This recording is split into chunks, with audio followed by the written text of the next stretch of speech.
지금 그 이교대 가능한 거와 관련해서 우리 유희일 대표께서 좀 부정적인 말씀을 좀 하셔서 저희가 회사에서 제공된 자료를 기준으로 해서 좀 계산을 해본 게 있습니다. 거기에 따르면 지금 평택공장 3라인이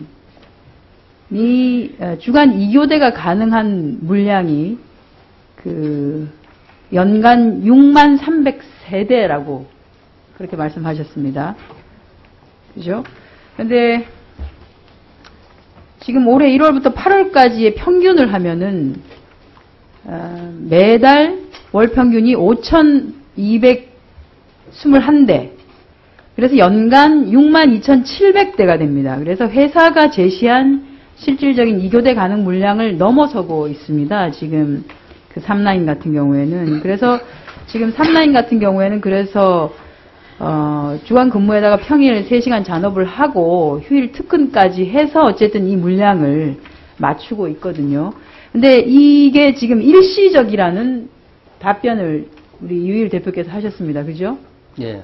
하나만 더 확인하겠습니다. 또 하나는 창원 공장입니다. 창원 공장 같은 경우에는 그 디젤 엔진, 뭐 가솔린 엔진 나오는데 이제 디젤 엔진 나오는 것도 풀로 사실은 그 공장을 돌렸을 때 그 창원 2공장이요.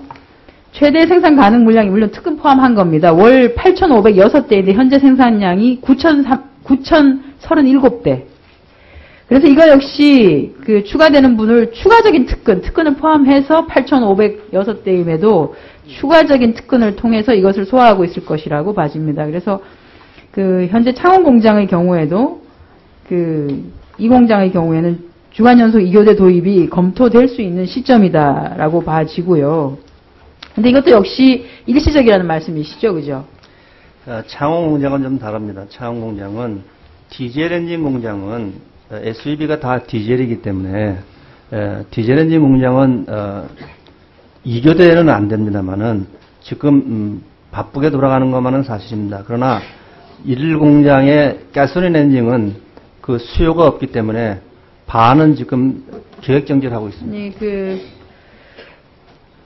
제가 그러면 장관님께 한번 좀 여쭤보겠습니다. 이게 일시적이건 바쁘건 간에 그러면 근로기준법을 계속적으로 위반을 하고 이렇게 작업을 해도 되는 겁니까? 그게 일시적이라 그래도 장시간 근로를? 그렇지 않습니다.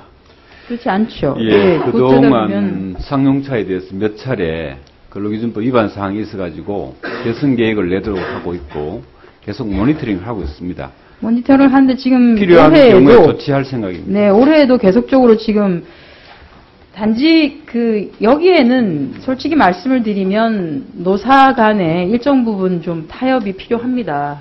왜냐하면 주간 연속 2교대를 도입을 할 경우에 3라인 같은 경우에는 현재 작업자들이 일정 부분 임금 감소폭을 좀 감수를 해야 되는 것들이 있습니다. 그래서 실질적으로는 3라인에 지금 현재 일하고 있는 직원들의 반발이 클 것이라고 예상은 됩니다. 물론 예상은 되고요. 그런 것이 있고 근데 이 부분은 저는 이렇게 좀 접근을 하면 좋겠다는 생각이 듭니다.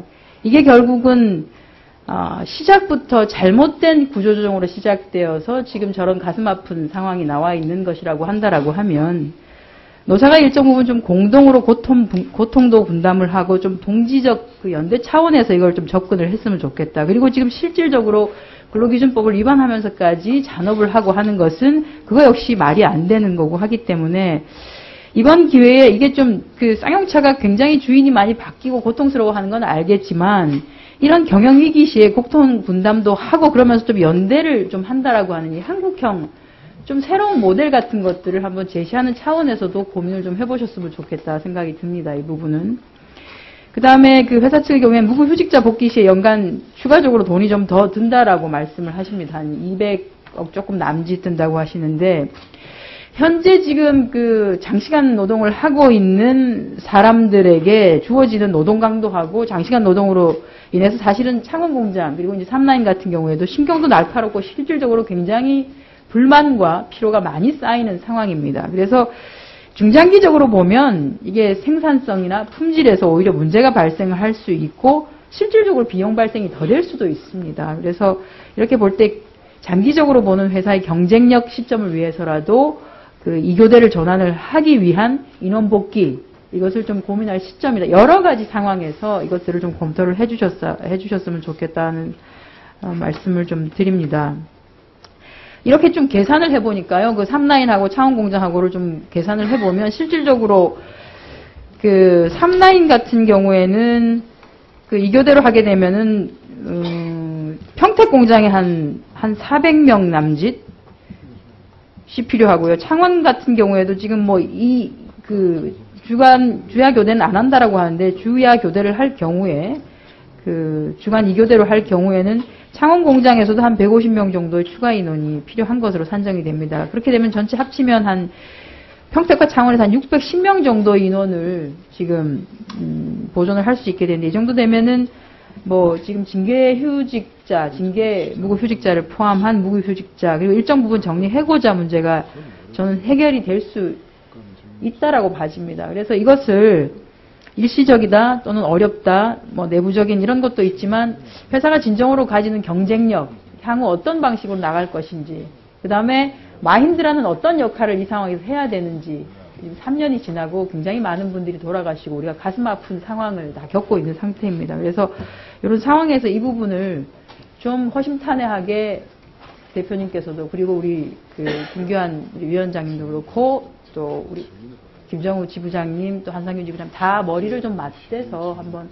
고민을 해서 좋은 방안을 좀 찾아주셨으면 좋겠다는 말씀을 드리고 싶습니다. 검토를 좀 해봐 주십시오. 감사합니다. 네. 하나만 더 좀 부탁을 좀 드리고 싶습니다. 지금 과거에 우리 장관께서 그 2011년 인사청문회 당시에 쌍용자동차 파업 노동자에 대한 손해배상 가압류 문제에 대해서 이런 말씀을 하신 적이 있습니다. 최저 생계를 위협하는 손배 가압류는 적절치 않다면서도 그렇게 말씀하시면서도 지나치게 해서는 안 되는 것이지 무조건 손배 가압류를 안 된다고 해서는 안 된다 이렇게 밝히신 적이 있습니다. 기억을 하시죠? 예, 그랬습니다. 예. 근데 지금 쌍용자동차의 파업 노동자 또 쌍용자동차의 정리해고자들이 처해져 있는 경제적 어려움은 저는 그 당시 장관께서 하신 말씀에 있어서도 거의 이들에게 대한 손배 가압류는 적절치 않다에 해당된다고 봐집니다. 제 얘기에 좀 동의할 거라고 봐지고요. 그래서 근데 지금 현재 쌍용자동차 우리 그 해고 노동자들한테 처해진 것은 상당히 많은 손배 가압류, 뭐 건수로는 총 4건이고 액수로는 한 200억 원 이상의 사측에 의한 청구 소송이 진행 중이고요. 그다음에 대한민국의 개별 경찰 공무원도 3건을 진행 중이고요. 경찰은 뭐 치료비 위자료, 장비 손상 등을 이유로 수십억 원의 청구 소송을 제기를 해놓은 상태이기도 합니다. 국가가 제기하고 있는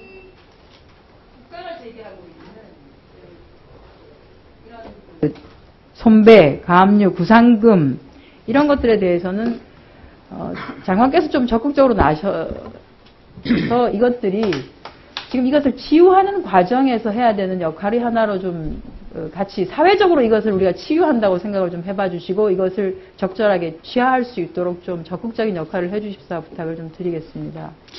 예, 그 손배 가압류에 있어서 조합원의 생계를 위협하는 정도로 하는 것은 적절치 않다라는 취지로 제가 청문했다 말씀을 드렸습니다. 그렇기 때문에 현재 최저생계비 그 이하로는 조합원에게 손배 가압류 행사를 못하는 것입니다. 그러나 법적인 책임을 묻는 데 있어서 노조라든지 그 경우에는 책임을 져야 하는 그 상응하는 수준으로는 부과할 수밖에 없을 것이다. 그러나 남용돼서는 안 된다고 생각합니다. 예, 근데 그 액수가 뭐 200억 또는 뭐 구상금 110억, 뭐 30억 이렇게 되면 이게 과연 지금 우리가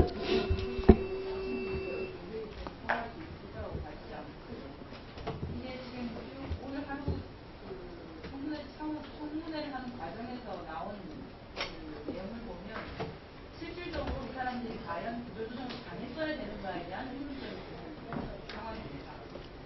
그럼 부당한 정리해고를 대항해서 가진 권한이라고 본인들이 대항할 수 있는 거라고는 어떻게 보면 파업을 하는 그거밖에 없는 상태에서 스스로 들어가는 과정을 치르는 과정에서 치러진 일인데 그걸 저들이 부담을 한다는 것은 정말 맞지 않다는 겁니다. 사회가 사실은 그들을 그렇게 몰아세운 것이 그래서 국가 차원에서 지금 진행하고 있는 선배 가압류 부분을 해주시고, 마찬가지로 유일 그 대표 이사께서도 지금 그 손정원에 대한 것은 수정 취하를 하셨지만 지금 간부들에 대한 것들에 대해서 여전히 진행 중이신데, 이거 역시도 저는 그 회사가 적극적으로 문제를 해결하고 그다음에 간부를 바라보고 논의를 한다라고 하는 과정이라고 하면 이거 역시 복수해 주시기를 바라겠습니다. 예, 알겠습니다. 그러나 지금 손배가 압류가 되어 있는 분은 간부들입니다. 그런데 요즘에 회사 앞에서 희망 텐트다, 그다음에 불매운동이다, 뭐 이런 등등 회사의 정상화를 불매운동을 한 적이 없습니다. 말씀을 똑바로 하세요. 방해되는 행위를 불매운동을 한 적이 없습니다. 우리 대라점 앞에 와서 1인 시위한 건 누굽니까? 사람을 살려달라고 하는 거지 그게 불매운동입니까? 자, 증인 여러분 서로 질문을 삼가해 주시고요. 한정희 의원님. 한정희 의원님 마무리를 지어주세요. 마무리를 지어주세요. 예, 그런데, 그래도 마무리를 지어주십시오, 이제. 그 선배 가압류와 관련한 것은 저는 22명의 목숨을 버려야 되는 사회적 재해에 대해서 사칙이나 원력을 가지고 있는 국가가 사실은 민사상 소송을 제기하는 것을 이미 정리해보자니 다시 사회에 나와서 해명할 수 있는 기회만 가로막거나 박탈하는 가혹한 처사라는 생각이 듭니다. 이것이 과연 그 아무 어떤 뭔가를 잘보자라고 하는 얘기를 할 수 있는 토대를 마련하는 것인가라고 하는 거에는 모두가 다 의문점을 제기할 수밖에 없다는 생각입니다. 그래서 지금 이분들이 정의해고에 대한 정신적인 충격이나 경제적 충격이나 이런 것에 지금 취하고 있는 상황인데, 이 어떻게 보면 말씀드린 희망까지 꺾어버리는 것이 되지 않도록 하는 그런 가혹한 처사이기 때문에 이런 것들을 좀 처리할 수 있습니다라는 말씀을 드리고, 다음에 있는 국정조사제는 좀 긍정적인 덜